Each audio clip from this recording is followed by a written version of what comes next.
2026 प्रधानमंत्री मोदी टीवी पर आकर कहते हैं कि कांग्रेस और उसके साथियों ने वुमेन रिजर्वेशन बिल पास होने से रोक दिया और इससे कांग्रेस और उसके साथियों ने नारी शक्ति की उड़ान को रोक दिया और उनके सपनों को कुचल दिया। भारत का हर नागरिक देख रहा है कि कैसे भारत की नारी शक्ति की उड़ान को रोक दिया गया, उनके सपनों को बेरहमी से कुचल दिया गया। पर क्या प्रधानमंत्री मोदी का ये भाषण सच में वही दिखा रहा है जो असल में है, या इसके पीछे कुछ राज छुपा है? भारतीय जनता पार्टी कोई भी मौका नहीं छोड़ रही अपोजिशन को टारगेट करने का। बीजेपी के तमाम लीडर्स प्रोटेस्ट निकाल रहे हैं ये साबित करने के लिए कि कांग्रेस महिला विरोधी पार्टी है।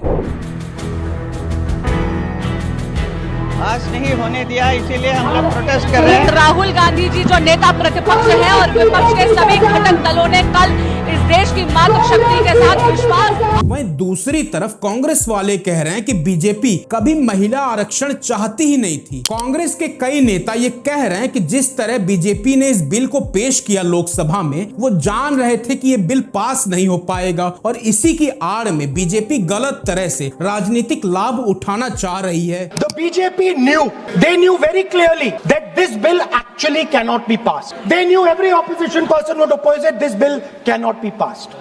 अगर हम बात करें वुमेन रिजर्वेशन की, तो ओरिजिनल वुमेन रिजर्वेशन बिल 2023 में बीजेपी सरकार लाई थी, जो बिल नंबर 124 ऑफ 2023 था और जो मेजॉरिटी के साथ संसद के दोनों सदनों में पास हो गया था। मैं आज देश की हर माता को, हर बहन को, हर बेटी को बहुत बहुत बधाई देता हूं। मैं पूरे देश को नारी शक्ति वंदन अधिनियम संसद के दोनों सदनों में और भारी बहुमत से और राज्यसभा में तो सर्वसम्मति से पास होने की बहुत बहुत बधाई देता हूं। ये कॉन्स्टिट्यूशन का 106th अमेंडमेंट एक्ट 2023 था, जिसके चलते संविधान के उन प्रोविजंस में चेंजेस किए गए जो लोकसभा और स्टेट लेजिस्लेचर से डील करते थे और इस अमेंडमेंट के थ्रू वुमेन रिजर्वेशन का प्रोविजन रखा गया। इस अमेंडमेंट ने संविधान में आर्टिकल 334A का प्रोविजन रखा, जिसके तहत 106th अमेंडमेंट एक्ट 2023 जो कि वुमेन रिजर्वेशन बिल 2023 को रिप्रेजेंट करता है कि पब्लिश होने के बाद होने वाले पहले सेंसस के बाद लागू होगा। सेंसस के रिजल्ट्स आने के बाद डिलिमिटेशन के जरिए महिलाओं के लिए सीट्स रिजर्व की जाएंगी। पर अब यहाँ पर आता है सबसे बड़ा ट्विस्ट। 17 अप्रैल को संसद में पास ना हो पाने वाला बिल, जो कि 131 कॉन्स्टिट्यूशन अमेंडमेंट बिल 2026 था, का एम था एक एक्सपेंडेड हाउस जिसमें लोकसभा की सीट्स को बढ़ाया जाएगा में महिलाओं के लिए आरक्षण को बढ़ावा देना, जहां सीट्स को 2011 के सेंसस के बेसिस पर स्टेट्स और यूनियन टेरिटरीज के बीच डिलिमिटेशन के जरिए रीडिस्ट्रीब्यूट किया जाना था। 17 अप्रैल के इस बिल ने रिजर्वेशन को एक कंट्रोवर्शियल और इमीडिएट डिलिमिटेशन एक्सरसाइज से जोड़ने की कोशिश की, जिसके तहत लोकसभा को एक्सपैंड करके 850 मेंबर्स तक करने का प्लान था। यह माना जा सकता है कि बीजेपी का यह असेसमेंट इस प्रिजम्पशन पर बेस्ड था कि महिलाओं का एक बहुत बड़ा और कोहेसिव यानी एकजुट वोट बैंक मौजूद है, जो इतना पॉलिटिकली कॉन्शियस है कि वो अपने और अपने परिवार की मटेरियल नीड से ऊपर पॉलिटिकल रिप्रेजेंटेशन को रखेगा। अगर यही प्रिजम्पशन सही होता तो याद करिए दोस्तों कि पीवी नरसिम्हा राव की सरकार, जिसने 1992-93 में लोकल बॉडीज में महिलाओं के लिए 33% रिजर्वेशन इंट्रोड्यूस किया था, वो 1996 के इलेक्शन में सत्ता से बाहर नहीं होती। लोकसभा और स्टेट असेंबलीज की सीट्स के लिए 1971 के सेंसस का जो फ्रीज था, उसकी शुरुआत 1976 में 42nd कॉन्स्टिट्यूशन अमेंडमेंट से हुई थी। बाद में 2001 में 84th कॉन्स्टिट्यूशन अमेंडमेंट ने इसे 2026 तक के लिए एक्सटेंड कर दिया था। इसका मेन मकसद था पॉपुलेशन कंट्रोल को इनकरेज करना। सरकार चाहती थी कि जिन स्टेट्स ने पॉपुलेशन कंट्रोल की पॉलिसीज को अच्छे से लागू किया है, उन्हें कम सीट्स मिलने का नुकसान सवाल ना उठाना पड़े। 17 अप्रैल को पेश किए गए कॉन्स्टिट्यूशनल अमेंडमेंट बिल के हिसाब से पार्लियामेंट को लगभग 50% से एक्सपैंड करने का प्रपोजल एक जरूरी शर्त की तरह पेश किया गया था ताकि वुमेन रिजर्वेशन को लागू किया जा सके। इसके लिए लेटेस्ट अवेलेबल सेंसस डेटा के बेसिस पर डिलिमिटेशन एक्सरसाइज करने का प्लान है, यानी 2011 के सेंसस के बेसिस पर। कांग्रेस सवाल पूछ रही है कि अगर बीजेपी को इतनी ही चिंता है महिलाओं की, तो आखिर क्यों महिलाओं के लिए 1/3 रिजर्वेशन लोकसभा की एग्जिस्टिंग स्ट्रेंथ के अंदर ही इंट्रोड्यूस क्यों नहीं किया गया। 13 अप्रैल को कांग्रेस पार्लियामेंट्री पार्टी की चेयरपर्सन सोनिया गांधी ने द हिंदू में एक एडिटोरियल लिखा जिसका टाइटल था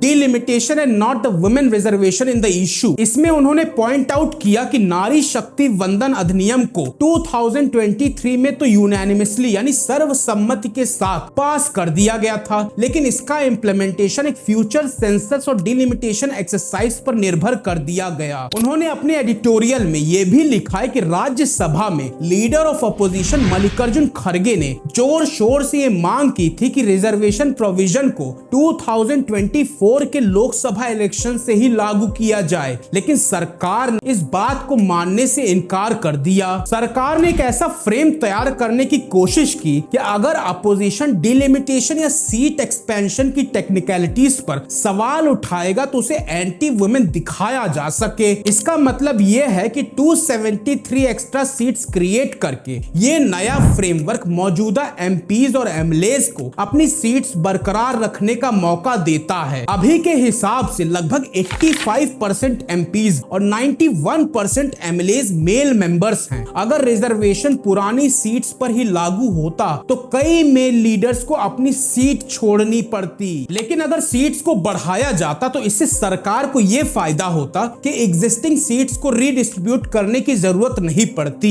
पुराने लीडर्स को हटाने के बजाय महिलाओं के लिए नई सीट्स क्रिएट कर दी जाती। एक तरह से यह फ्रेमवर्क सिटिंग पॉलिटिशियंस के लिए एक सेफ्टी नेट की तरह काम कर रहा था ताकि उनका पॉलिटिकल करियर अफेक्ट ना हो और महिलाओं को उनका कोटा भी मिल जाए। राधा कुमार जो कि एक फेमस एकेडमिक और ऑथर हैं, उन्होंने द वायर में पब्लिश अपने आर्टिकल में वही सवाल उठाए हैं जो इस पूरे सिस्टम की नियत पर शक पैदा करते हैं। सबसे पहला और कड़वा सवाल, why should women seats B additional seats, यानी महिलाओं के लिए अलग से सीट क्यों बनाई जा रही हैं? क्या उन्हें एग्जिस्टिंग सिस्टम के अंदर स्पेस देना इतना मुश्किल था? दूसरा सवाल उन मेल एमपीज की इंटेंट पर है। Did the male MPs who voted for the bill do so only because they were assured that their seats would not be allocated to the women? क्या उन्होंने इस बिल को इसलिए सपोर्ट किया क्योंकि उन्हें यह एश्योरेंस मिल गई थी कि उनकी कुर्सी सेफ है और उनकी कॉन्स्टिट्यूएंसी महिलाओं के लिए रिजर्व नहीं होगी? राधा कुमार तीसरा सवाल उठाती है मेल एमपीज की कॉन्फिडेंस पर। What made male MPs so sure that they would be re-elected? आखिर मेल एमपीज को इतना भरोसा कैसे है कि डिलिमिटेशन के बाद वो दोबारा चुनकर आ जाएंगे? क्या इसका मतलब ये है कि सीट्स एक्सपेंशन के पीछे कोई ऐसी पॉलिटिकल कैलकुलेशन है जो स्टेटस को बनाए रखेगा? राधा कुमार का ये पर्सपेक्टिव दिखाता है कि 131st कॉन्स्टिट्यूशन अमेंडमेंट शायद महिलाओं के हक से ज्यादा मेल पॉलिटिशियंस की पॉलिटिकल सिक्योरिटी का दस्तावेज था। इसने रिजर्वेशन को एम्पावरमेंट के बजाय एक लॉजिस्टिकल एडजस्टमेंट बना दिया। देखिए, डिलिमिटेशन इंडिया के फेडरल इश्यूज में सबसे ज्यादा डिवाइसिव मुद्दा है। खास तौर पर तमिलनाडु और केरला जैसे प्रॉस्परस सदर्न स्टेट्स में इसे लेकर काफी कंटेंशन है। इन स्टेट्स ने पिछले कुछ सालों में अपनी पॉपुलेशन ग्रोथ को काफी कम किया है और अब उन्हें डर है कि उनकी इस अच्छी परफॉर्मेंस की वजह से उनकी पॉलिटिकल रिप्रेजेंटेशन को पेनलाइज किया जाएगा, यानी उनकी सीट्स कम हो जाएंगी। देखिए, राहुल गांधी का कहना है कि बीजेपी डिलिमिटेशन के लिए 2011 के सेंसस पर रिलाई करना चाहती है और नया सेंसस नहीं करवाना चाहती। भाई और बहनों, अब बहुत बड़ी बेईमानी की जा रही है। प्रधानमंत्री नहीं चाहते कि कास्ट सेंसस, नए सेंसस, ओबीसी सेंसस के बेसिस पे ये निर्णय लिया जाए। वो चाहते हैं कि 2011 का सेंसस यूज किया जाए जहां पे पिछड़े वर्ग का नंबर है ही नहीं। देखिए ये सब ऐसे इश्यूज हैं जिन्हें अगर सरकार एड्रेस करती है तो उसकी मुसीबतें बढ़ सकती हैं। इसलिए सिंपल सी चीज है, ऐसा कुछ इशू क्रिएट किया जाए जिससे रिजर्वेशन का मुद्दा डिलिमिटेशन के साथ ही खत्म हो जाए। देखिए अगर हम सिंपल सी चीज समझें तो सरकार को यह करना चाहिए था कि अगर उन्हें वुमेन रिजर्वेशन बिल के साथ साथ डिलिमिटेशन भी करना था तो उन्हें डिलिमिटेशन के लिए नया सेंसस करवाना चाहिए था और डिलिमिटेशन के वक्त सिर्फ पॉपुलेशन को स्ट्रिक्टली ध्यान में रख के सीट्स ना बढ़ाई जाती बल्कि सीट्स को इस हिसाब से बढ़ाया जाता कि साउथ के स्टेट्स जिनकी पॉपुलेशन कम है उनकी भी सीट्स अभी की सीट्स के प्रपोर्शन में ऐसे बढ़ती कि जो सीट डिफरेंस है हर स्टेट का वो कांस्टेंट रहता। बीजेपी अपनी ज्यादातर ताकत और सपोर्ट नॉर्थ इंडिया के डेंसली पॉपुलेटेड इलाकों से हासिल करती है। इसलिए क्रिटिक्स का कहना है कि पार्लियामेंट में अगर सीट्स का एक्सपेंशन होता है तो इससे सबसे ज्यादा फायदा बीजेपी को पहुंचेगा।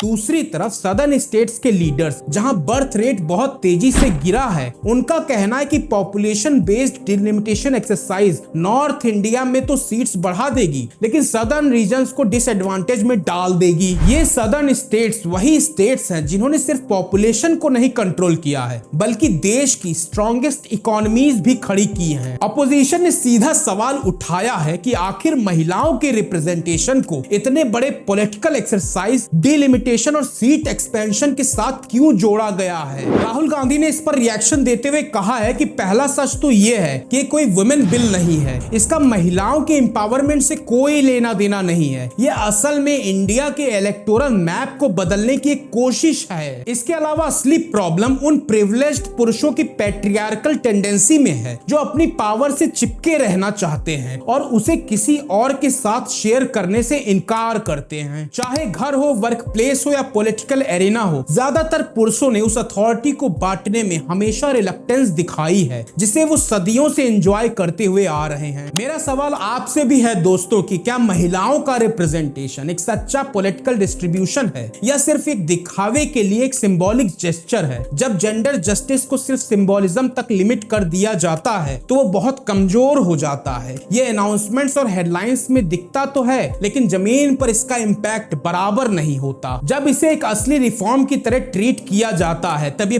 पार्टीज, लेजिस्लेचर्स और इंस्टीट्यूशंस के अंदर पावर की रीडिस्ट्रीब्यूशन की मांग करता है, उन जगहों पर जहां से महिलाओं को हमेशा बाहर रखा गया है। दोस्तों क्या ये बिल वाकई महिलाओं को ताकत देने के लिए था या सिर्फ मेल मेंबर्स की कुर्सी बचाने का एक नया तरीका? क्रिटिक्स से लेकर अपोजिशन तक सबका इशारा एक ही तरफ है कि जब मर्द अपनी अथॉरिटी शेयर करने को तैयार नहीं होंगे तब तक रिप्रेजेंटेशन सिर्फ नंबर बनकर रह जाएगा। आई होप आज का ये वीडियो आपको इन्फॉर्मेटिव लगा हो। अगर लगा हो तो लाइक करें, नए हैं चैनल पे तो सब्सक्राइब करें। इस वीडियो को अपना अनमोल समय देने के लिए बहुत बहुत धन्यवाद।